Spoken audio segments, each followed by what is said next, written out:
All right, welcome everyone. We're Semblance of Sanity. I'm Caleb. I'm Jacob. And we're here for Monster, episode 35. Whew. All right.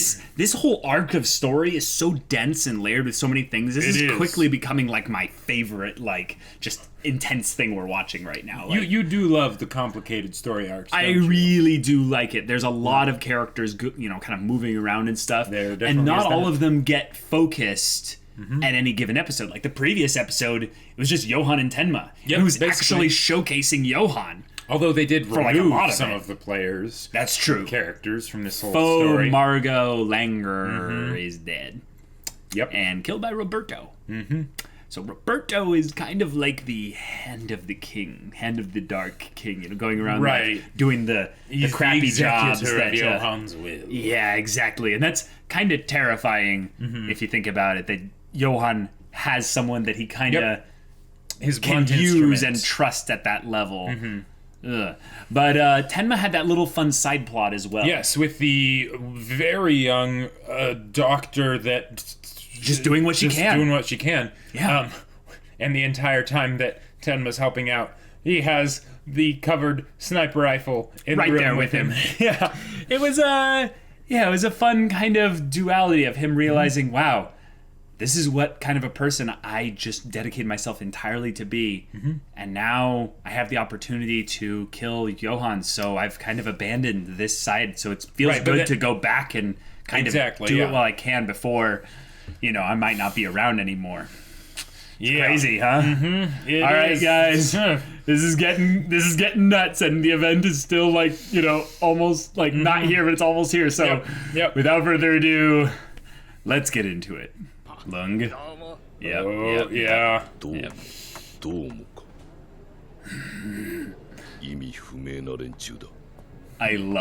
I love whenever he gets involved in episodes. Yeah. Ooh, Czech Republic again. Oh, okay, but he is coming back. Gotcha. Okay. Yep. 我々日本の商社マンもシューバルトも協力できませんが、彼も私も親しさから言えばまだ彼のこと操作していたとは。ええ、未だに解決を見ていませんからね。と一緒に飲みに行ったわけですよね。Okay, gotcha. 悪い人じゃなかったですよ。悪い人じゃないということは、いい人ということですか。私は日本人だ。私は天馬だ。はい。お父さん。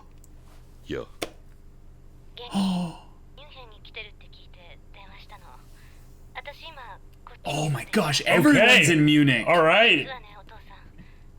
子供元気に生まれたから。いろいろあったけど、やはりお父さんには孫の顔を見てほしいの。あ、夕方6時以降なら。And he's making time. Good. あ、マリエンプラッツの。あ、わかった。天馬はどんな人間でした？ Wow. そうね。そんなに付き合いも悪くなかったし。Double negative there. 簡単なところもありましたけど、別人みたいになるんですよ。彼あまり話したがらなかったな。ドイツで医者になってから一度も日本に帰ってないって言ってたな。母からミュンヘンに到着はしたんですが、どうしてもその足で取引先に向かわなければ。Oh no, this is gonna be the thing that. お忙しいようですね。ルンゲ警部もいかがですか？ Dang it, I knew it! Really? いや、今日は私は。Well done, Lunge! Well done! 今は家族関係が希薄って言うんですかね。いいですね。Wow. Really? Wow. Wow. No. Oh, come on. This is horrible. Wow. いいぞ！いやー、待ってました！私は天馬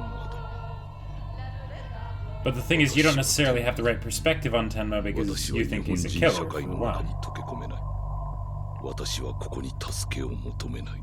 孤独だ。いやー、どうも遅くなりました。それより見つけましたよ。あれって？例のシューバルトの片腕の金髪の青年から No way! No way! 今やあの秘書のご機嫌取るのがシューバルト氏と商談をまとめる一番のプラハの古本屋何軒も探して Oh my gosh! Oh my No gosh! way. Oh my gosh! No way! これがその絵本か。 Yep, Jacob. カバーも取れ Yep. てるし Yep. 本物ですからね Yep. ちょっといいですか。 Yeah. どうぞどうぞ It's going to be. It's going to be. It has to be. Please. Let's see it. Come チェコ語か。次は俺の曲だ。 Yes. Log it. Log the memory. No way, he's just gonna memorize everything and then translate it later? チェコ語だよ。 Yep. Check words. Yep. 捜査に何か関係あるんですか。いや、全く僕を見て、僕を見て。僕の中のもの。 No way. What? No way. Oh my gosh. Oh. いよいよヨハンは大富豪を操り出したか。前からヨハンの話を、俺もいろいろ人殺しをやってきたけどさ、俺がなりたくてなれなかったものに彼はなってるんだ。もし君がヨハンだったら次に何をする？次に Very good そ question, りゃ Dr. 決まっ Gillen. てるさ。今の彼の両親リーベルト夫妻を殺すのさ。長々とした前置きをする気はありません。あなた方が引き取ったヨハンについて伺いたい。あの子は私たちの子供で。とぼけても無駄です。あなた方のために来たんだ。これを読んでいただきたい。はあ？ヨハンについてまとめたレポートです。姉なんか興味ないよ。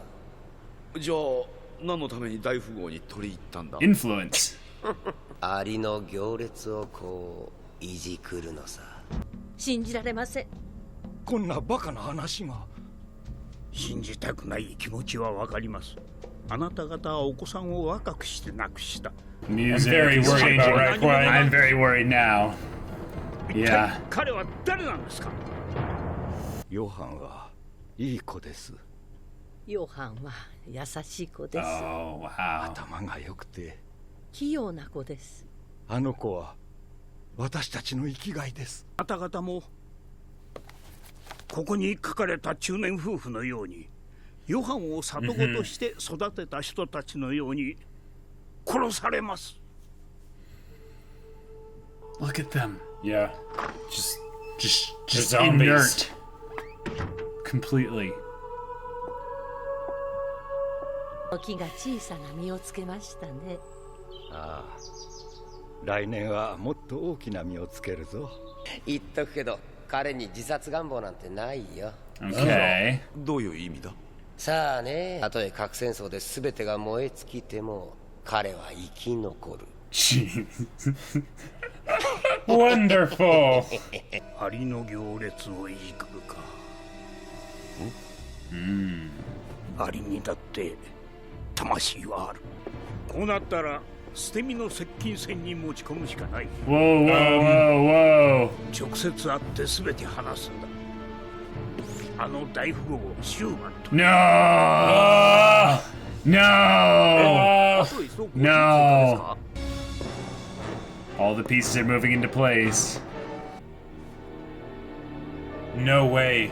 Johan was looking at that exact Yep. bookcase. Yep. すいません。あれ取っていただけます？チェコ語の辞書なんですけど。 Wow. It's lots of, like... ありがとう。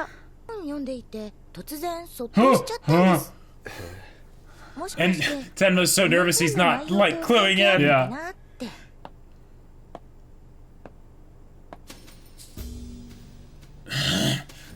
昔々あるところに、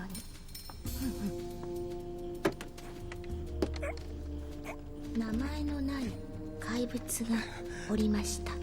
Wait, is he just gonna sit here 怪物 forever? は名前が欲しく No て way. 欲しくて仕方ありませんでした。そこで There's no way. 旅に出ました。 Oh, This is my God. way too... 変な本。 Yeah, very 閉 strange 館で book. すよ。明日はセレモニーで休館です。 Okay. That was an episode. That was an episode. The Lunge bits were so, like... Oh, yeah. It was so... foreboding. So foreboding and so poetically perfect. Oh, like, painful. Yeah. The guy missed the opportunity to meet his grandson. And the thing is that it literally was basically for nothing. Yep, for nothing. Like, he didn't really get anything out of it. The one thing he got... He could later. He could. But the thing is that in the amount of time that it took, he probably could have met with her and then gone there, and it would have been totally fine. Yep. But nope. But yeah. Buddy, you gotta get a hold on what's important. We understand, like, this is now your only thing that matters, but you can't then pretend with your family. Well, and see, here's the thing. And it was that part of him becoming Tenma too. Right. Yeah. I thought it was that he was actually agreeing to go because he thought that's what Tenma would do. And then it was actually that he's alone. Tenma has no family that would make him say, no, now I will go. Right. Yeah. Okay. Lunge aside, we now are, like, getting this very almost obvious, like kind of value... I don't even know how to say it. The book is important. Many pieces are moving now. The book is important. Book is very important. But, like, it's almost, I would say, confirmed at this point to utilize the ending in some way. Like, the ending has been this thing that, like, changes and seems to have parallels to actually what's going on in the story in some ways. And it feels like the kind of thing that would be in a picture book. Yes. And it does have a monster in it. So I feel like at this point we can almost say comfortably that if it's not this this picture book is not the ending, basically, then it's some kind of correlation to it. Right. But in the ending we did see things getting consumed so that then people could sort of turn into a monster of sorts to do certain things and all that, and that definitely sounds like an identity searching, like, type deal. Okay, because the monster without a name. Why do you think the book is important to Johan? Other than the fact that it's tied to his past, I get the feeling that it's tied to his past because the fact that the first line we really heard from it, other than the once upon a time, but for the once upon a time, it was once upon a time there was a monster with no name. Right. That I think is why it resonated with Johan. So that means I think he might not know his name. Right, exactly, because Johan isn't his real name. No, but that is the one that he's using. Yeah. But he himself, I'm pretty sure, has mentioned, Johan's not my actual name. Yeah. Like, so I'm guessing that it's because it's an identity thing. And basically when they literally had nothing, right? Because the idea is when you have nothing, at least you still have yourself, right? Like that's basically it. But if you didn't know who he was, right? He used the book as a compass for that. Yep. That's exactly what I was kind of lining up with, the compass side of things, but it was for the purpose of kind of what would be his purpose in life. But the idea of identity makes it even deeper. There's always been this kind of thing that they keep kind of teasing us with, and they had it very overtly thrown at us, was the idea of Johan potentially having a multiple personality disorder. Now we know that all that time ago, that line that was basically like painted with, was it blood on the wall or something like that? Yeah, was a line directly from this book. Yep. And in that sense, it might not actually be a multiple personality thing. It's just that this was the identity that he took on and made his own, and that might be the only one that there is. Who knows? Sure. But it might just be that he has the child side of him that was traumatized from just the whole journey of the Czech Republic getting out of the East or whatever after the wall fell, or that's even that's after, but just that whole experience and having to potentially kill the parents of that one family, or his sister potentially trying to kill him. We have no idea still, exactly how that whole thing went down. Well, we do. Well, okay. So it was that he killed them. She found out about it. then she had the gun and she was pointing it at him, and he said, "Shoot me," and then throw the gun out the window. Oh, okay, cool. Yeah. You're right. We do know that. But if it's tied to his past and he wants it, it seems like the kind of thing that he would want to be destroyed. Right. So why does he want to have it brought to him before it's destroyed? No, this is it. What's that? He's wanting to get all the copies. Because if it's something that's old and like, because here's the thing. When he saw it, he was like terrified, right? Well, was that the same book that he saw in the library? I believe so. So then he's just getting all the copies. Right. If it's the same book, then yes, you're right. And one of the things that they mentioned in the future foretelling thing was that the library was going to burn down. Yeah, so he can burn them all here. Mm-hmm. Yeah. Yep. He donates them to the library. Oh, it's brilliant. Yeah. Yeah. Oh, man. And it also fits with the whole thing of the, superior race, thing, burning books and all that stuff. It all fits in rather nicely. All set in Germany. Mm-hmm. Yep. Yeah. Tenma's in sniping position. Tenma is really exposed. He is insanely exposed. I gotta say, that position that he's in is not that stealthy. Yeah, all it takes is one tall person to walk by. Or not even that. Someone just to kind of look at him from the side angle, because the rectangle position here means that you're not going to see him looking from this side. You're going to see him looking from the diagonals. Even from the bottom. You just have to look up and you'll see like a little bit of a hump above the thing there. That's the thing. I mean, those things were wide, granted, but I have a way he can be stealthy. What? If the library is closed, the upstairs area might have the lights turned off. And if the lights in the open area are on, they'll cast their light down, creating a shadow of the place behind them. Tenma will be shrouded in darkness, and it will be just enough that if anyone kind of glanced in that direction, they wouldn't be able to see anything there. Here's the problem. I would still think, though, that security guards would walk up the top there. And I'm guessing when they walk around there, they're not going to be doing it with the lights off. So especially with Shewald just being in the building. This is bad. Like, this is really bad. Again, pearls before swine. The dude said like, this is a grade A piece of machinery, and you're not a grade A sniper. So that aside, I don't think Tenma's going to get caught. He could, but I feel like... So you think he's just going to the flames of chaos, the flames burning down the library and the chaos of that, he will be the hidden weapon of sorts, not to snipe Shewald, but to save people and or books, potentially. Possibly, yep. Especially since Lot introduced the idea of this book to him casually.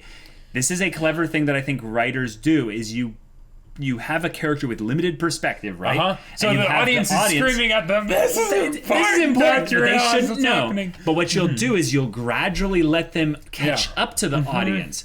But before you even make the audience aware that you're doing this to catch them up, you'll seed a very important bit of information. You'll just drop it and be like, they know now. So that when someone comes in with proper context, they now have the connection of going, that one girl has a copy of that book. That's the problem, though. The number of different parties that have different amounts of information is insane. You've got Lot. You've got Johan. You've got Lunge. You've got Tenma. You've got Reichwein. And Gillen. They're kind of together. Reichwein and Gillen. Yeah. And then you've got Shewald. With Carl. Yeah. Right? And then Roberto. I mean, he's kind of in the same group as Johan. But I would say he's a little bit below Johan. Because he's not... But still, just that's a lot of different groups of people that all have information to varying amounts and stuff. And it's like, oh my gosh, if they would consolidate everything, if they would work together. They all want different things, and they also all don't know that they're all party to this whole, I would say, mad banquet of darkness. But I don't want to bring MHA references into this. Like, this is insane how many pieces are moving together in unison towards a conclusion that we know is kind of predetermined. They literally said tomorrow, so it's like, it's coming. Oh, it's coming. And this place is going to burn down. It's just a question of who's going to be in it when it does, and what is going to be in it when it does. Yep. So, but thankfully, lots of different people are translating the book. So even if all the copies are burned up, it's not gone.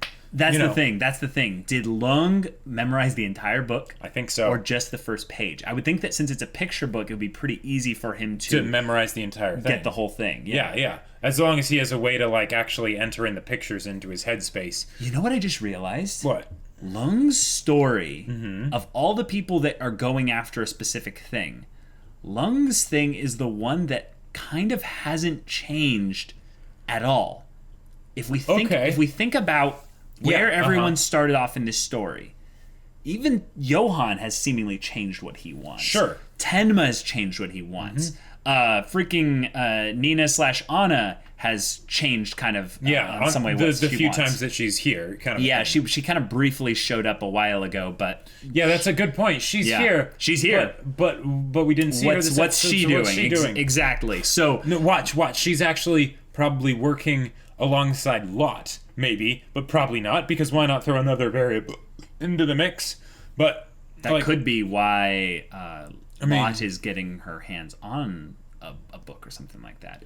Could be. I mean, who knows? But what I think we're actually moving forward with here is that a lot of these things are going to happen. Yeah. A lot of these conflict, kind of chaotic, crazy things are happening. But Lunge is just steady Eddie, turtle, slowly but surely kind of moving along. And he is making wrong decisions in terms of what helps Tenma here and there. But I think actually the more and more I just kind of enjoy Lunge's presence in the story, I feel like he's the secret weapon. Possibly. More or less. Hey, that would be awesome. I feel like Lunge is one of those characters where if he were to actually work with somebody, they would be an amazing duo. Whoever it is. Whoever it is. It's just he just has to be willing to do that. Exactly. Which is not really in his nature. Not really. And that's the issue, because he's like, but no one else can do the thing here. It's like, no, great. That's great. So why don't you work with other people so that way you have more information to do the thing with? You know, that's true. That's a very good point. Very good point. But oh boy. So Schuold is basically at this point fully utilizing Johan's abilities with regards to the business side of things. And we got a cool insight of that, meaning that if you want a good contract with Schuold, you have to literally bribe the secretary. Yeah, that blonde boy secretary. He's the key to Schuold, and it's like, oh my god, the casual no-name throwaway business characters are saying that. Right. Well, what do you think it actually means then? It means like Johan is the business. Johan is Schuold. It's like yep. Now I liked that criminal that Gillen was interviewing. That was great. And he was giving insight into Johan. Now, I might have forgotten something, but should we know who he is? No. Okay. He's new. So and I like how they did that. They introduced him in a way that makes sense because there's tons. He interviews murderers all the time, so he would have someone like this that he could just be like, hey, mind if I tell you about a crazy murderer? Oh, right. Sure, why not? Because he would do that and tell stories about people to the inmates and stuff. And then they would tell him stories. Yeah. Right. So he uses them to get inside the headspace of Johan, which is kind of a funny thing in that Lunge is using his kind of Japanese inclinations and stuff to try and get inside the head of Tenma. And it's not working for Lunge really as well. Right. But it is putting him into some interesting scenarios. However, with Gillen, he got some very curious insights into Johan, which I think are pretty good. Yep. I would say so. Narrative aside in how they were introduced, you wouldn't introduce something like that and have it not mean anything. I mean, you could. Yeah, you could, but this is Monster. Yeah. But like that line of, if there was a nuclear war and everything was consumed in fire, he would survive. Yeah. Wow. Yeah. Okay. Yeah. That's it's the kind of thing where the bit with Johan having this desire for something that the criminal guy couldn't fully put his hand on, put his finger on, basically, brings me to the conclusion that he's right about the disrupting the line of ants thing. Sure. Now, which is interesting because that's not what I would have expected from Johan. No, exactly. I think that's the one thing that feels a little bit contrary to what we've seen thus far.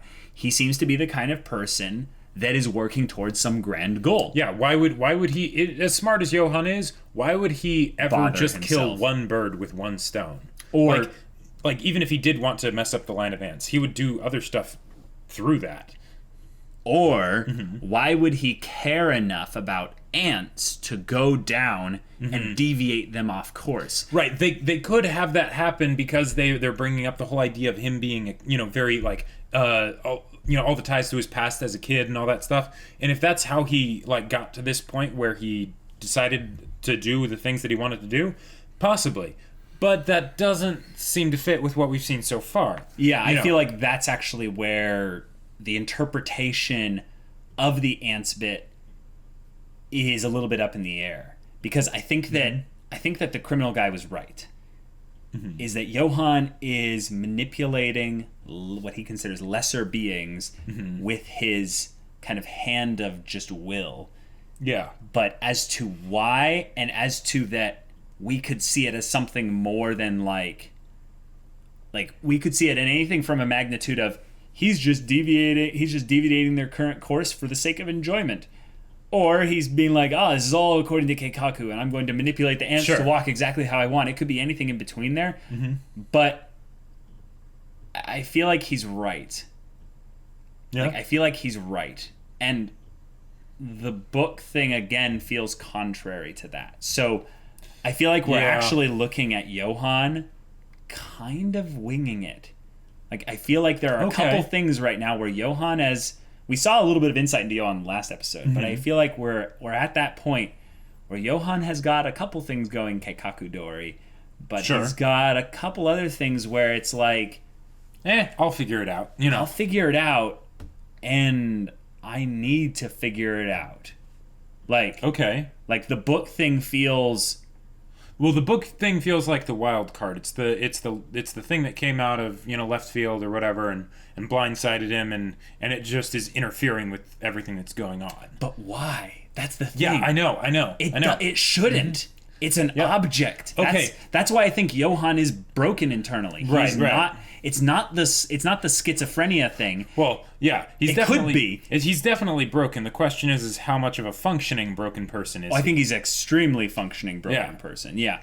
It's just the question of, is this broken thing something that I feel like I'm missing like two pieces of data, and if I have those two pieces, everything will make sense. Let's go back over what happened in the episode. Yeah. So there was the fact that this is I don't know why I'm bringing this up first, but there's the fact that Tenma decided to get on the bookcase that Johan was specifically looking at earlier. That's scary.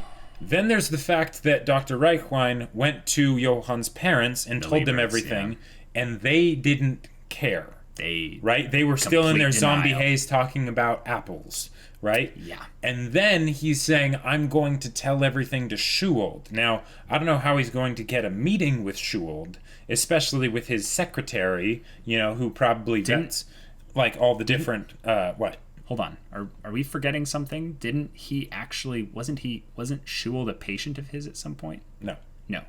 Who was? Was it Carl? No. It was Richard. It was Richard. Richard, and then Roberto's wife. Yeah. We still don't know if that was his wife or not. Probably. There's a lot of women that have been calling Roberto their husband. That's true. But Roberto with his big dick getting around places. Yeah. But so Schuold, that hasn't happened yet, by the way. That could throw this whole thing off, depending whether he ends up actually being able to tell Schuold or whether Johan stops him and pumps him for information or whatever. Lots of things could happen there. We haven't gotten anything from Anna, and I feel like that is something that actively suspect happened this episode in that we didn't see anything from her. And then there was also the fact that Lot was translating the book we can assume it was the book, right? Yeah, because, it's the same thing same that language was thing doing, and all that. though. Yeah, right. And then the question is why? She knows Johan. She cares about Johan. Yeah, and she talked to the librarian lady, so she was probably able to get what the book was, and then she's a clever girl, right? Well, okay. Well, I think it's pretty obvious why she's translating it. She had her whole thing of like, Carl's not noticing me. She's not interested in me. She's trying to do a nice thing for Johan now.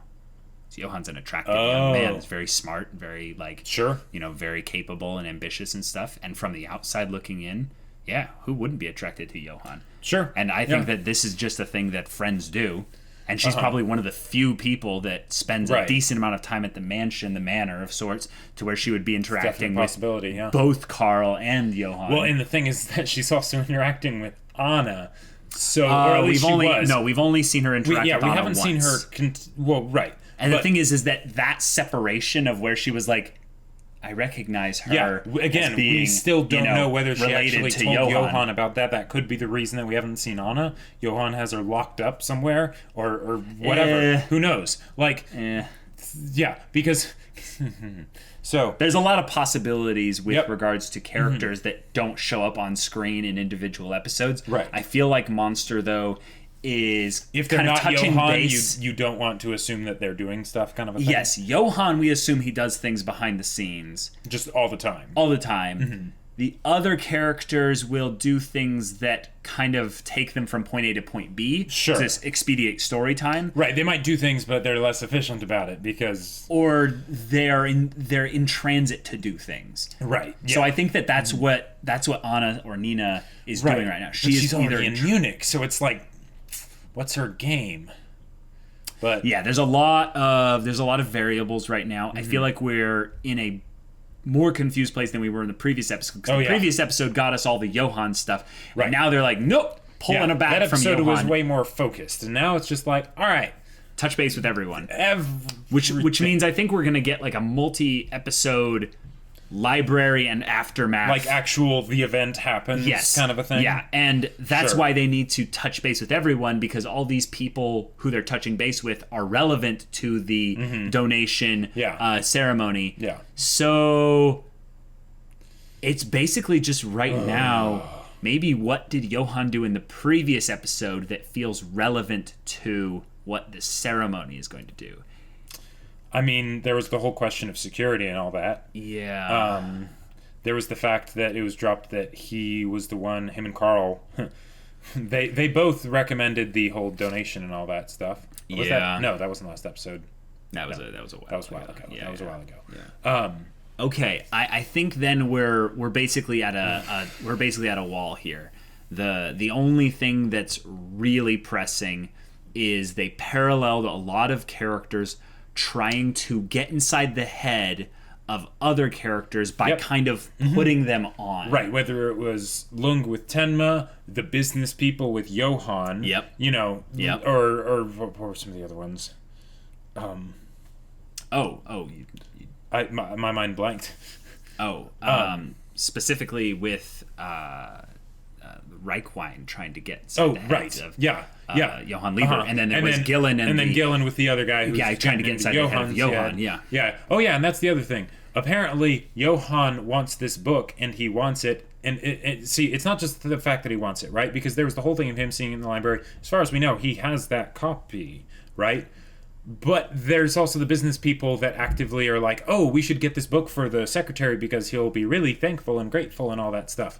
So the fact that that information is circulated that quickly, right? It's like that seems like the other potential clue into what Johan's doing. We already theorized about that. Well, that's maybe why he's like, my thing is he doesn't care about money. He cares about influence and connection. So I think that just being at the top with Schuld basically means he can say, I have a personal request for all of your contacts. If you know about anything about this picture book, there will be very great reward, in it for you. And they're like, ooh, so they spiderweb this out to all their people. And someone finds a book. Suddenly there's thousands of people that are all scouring around for the globe, basically, looking for this book. And they had to go far. Yeah. They had to go far. So that's the thing. Do we know actually if he was going there specifically just to get the book? I don't think he was going there specifically for the book, but he was going there for something else, and while he was there, he made sure to get the book. The fact that he had to get it from there, yeah. And he said it was hard to find and all that stuff. So guys, Monster as a show has so many layers going on it right now that the mystery element just gets elevated to something just grandiose. You know what's crazy? I love it. Now that I think about this. What's that? This seems kind of like a one often meets his destiny on the road he takes to avoid it kind of a thing. Because if Johan is trying to collect the books and burn them, right? Because they give some insight into who he is. Yes. Well, no one would have known that until he saw it. This is fear. This is the one time that, maybe in a long time, that Johan has gotten afraid. Sure. And he needs to, because he's still held captive by fear, actively take a role in subduing that fear, and because which that is happened, tipping his hand. Now everyone is interested in the book, even if they don't know it's because of Johan or anything like that. Now it's actually like going into their sense of awareness as opposed to just getting dusty on a bookshelf and rotting away. Right. So you know what that means also is that Johan is just one little from just going full on like fear shutdown mode, possibly. Based on something that he couldn't have predicted. I feel like that makes him extremely human, but also like that would look very terrifying and different for Johan. I get the feeling. Yes. Like, well, I think we saw it. Yeah. He shut down. He passed out. And was just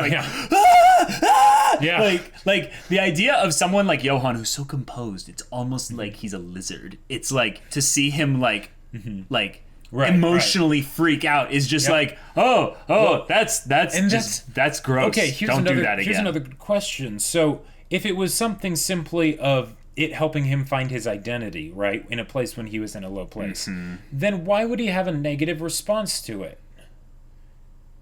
There's so many feeling of like nostalgia. Exactly. Or something. Why that strong of a negative? There's so many questions I have about that, Jacob. That I'm with you. There's so many little contradictions stuff. I think we need about 2 more pieces of data, and we'll get it. But of course, the characters will never get it because they won't actually share their information. No. All they have to do is keep translating, and we'll just hear them translating. Yeah, well, it's basically a clever spreading and stuff because they'll get other people to help them. It's actually a clever form of exposition.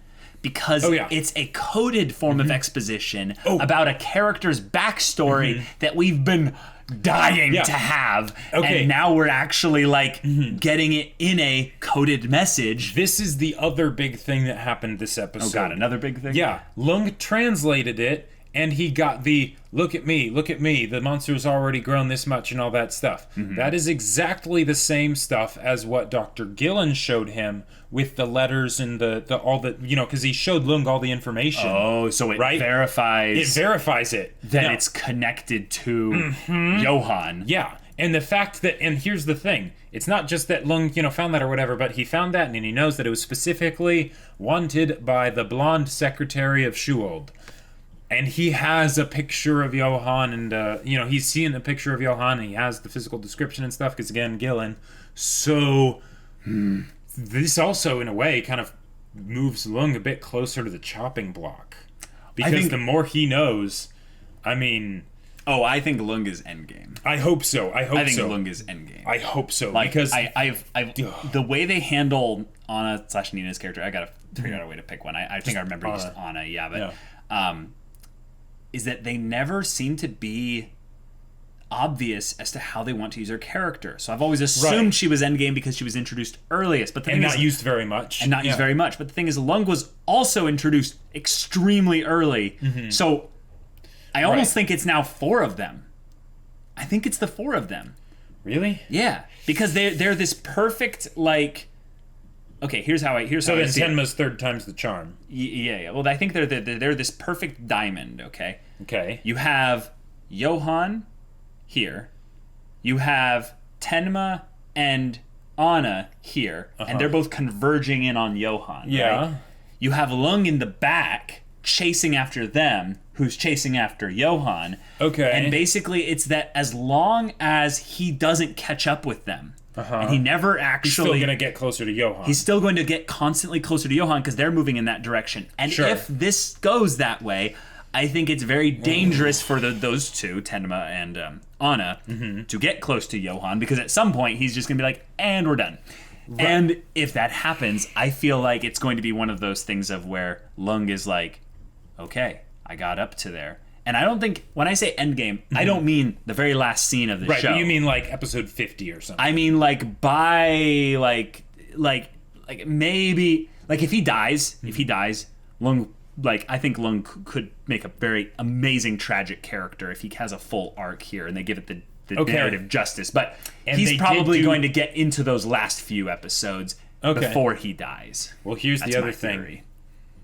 They just gave a little bit of development for Lunge. They did. They brought back his daughter. His daughter, and he was willing. He was willing. And what's that saying?